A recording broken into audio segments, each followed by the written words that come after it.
Hello everyone and welcome to YLog 4th grade worksheet lesson 15. And so today we'll have multiplication where we find a product, division where we find a quotient and a remainder, and for subtracting we'll be finding the difference between what seems to be four one places and word problems. Okay, so let's get started. So for our first problem, to solve these kind of stuff, you're just gonna have to set it up like this. And so you will multiply everything out accordingly. So you get 3 times 2, which is 6. Well, 2 times 2 is 4. You add a 0 here to signify the tens place. And then you do 23 times 1, which is 23. And then you add these. So you should get 276. Okay, so moving on, we will do something. Let's go with something like 6. So 14 times 19. So 4 times 9 is, we know, it's 36. So we're going to move the 3 over here. 1 times 9 is 9, plus 3 is 12. We add a 0 here, and then 14 times 1, which is 14. And you add these together, and you should get 266. Yes. Okay. So let's do number 7 now, and so to solve this easily, you can just do 7 times 7, which you already know as 46, or you can do 42 times 7. So for this case, let's just do 49, and I'll write that as this so you know where it came from. 7 times 7 is 49, times 6. So you do 54, bring the 5 over, 24 plus 5, 294.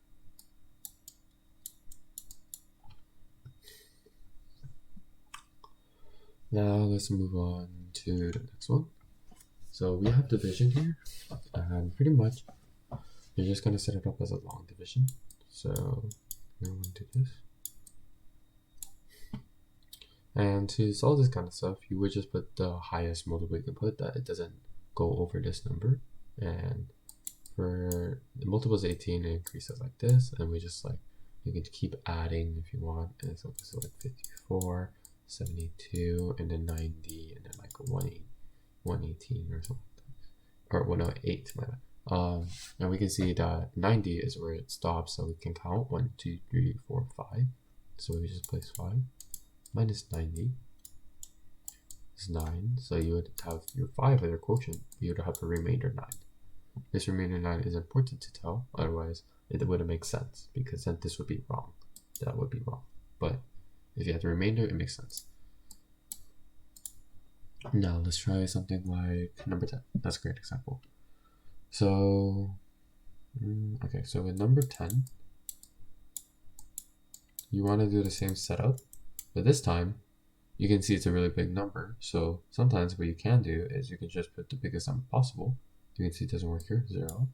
And so you can just put 9 just to test it, and then you can just do it. You just multiply this out as is, and then you get 495. So that's very close to the max. So that does work out luckily. So this becomes 9 remainder 3. Okay, so let's go to subtracting where we find the difference. So it's pretty much just the very same thing you've done pretty much all throughout math, but now you just have just bigger numbers.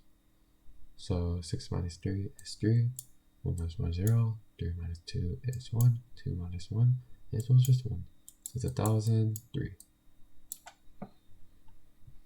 Now let's go to something like number 6. Yes. Okay. So number 6 is set up like this. So pretty much you're going to want to borrow, turn this into 17. You're going to turn this into 4 because you took 1 of it. So that's why it becomes bigger.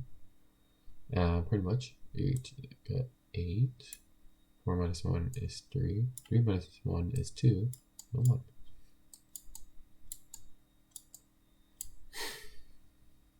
Okay. And pretty much once you have done that, let's do another example where it's like number 10.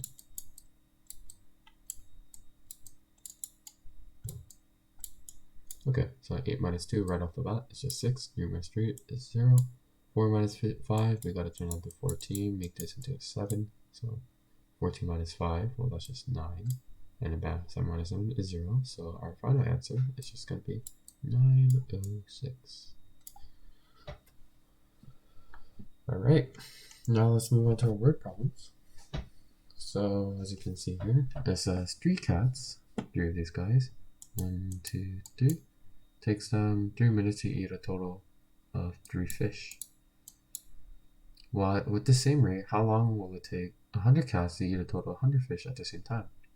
So, you know there are 3 cats, and in total there are 3 fish that were eaten within like 3 minutes. So that means each cat eats only 1 fish at a time in 3 minutes. So pretty much what you would do in this case is, because you have 100 cats and there are 100 fish eaten at the same time, total is a key word, and that just means it's the exact same rate. There is no change in time, it's just a lot more cats now.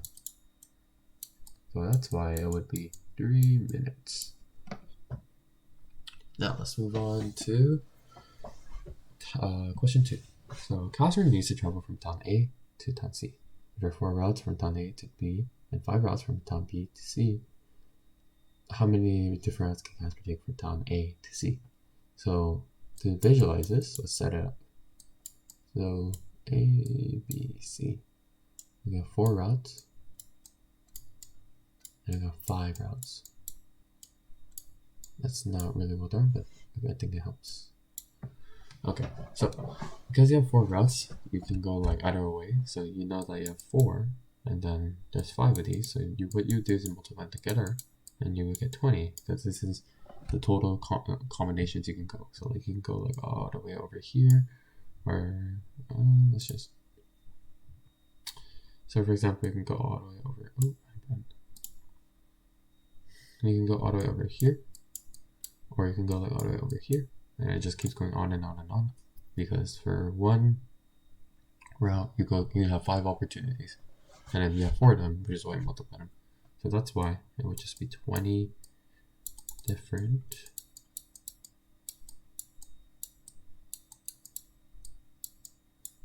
routes. So yeah, that's all for this week, and I'll see you later. Bye.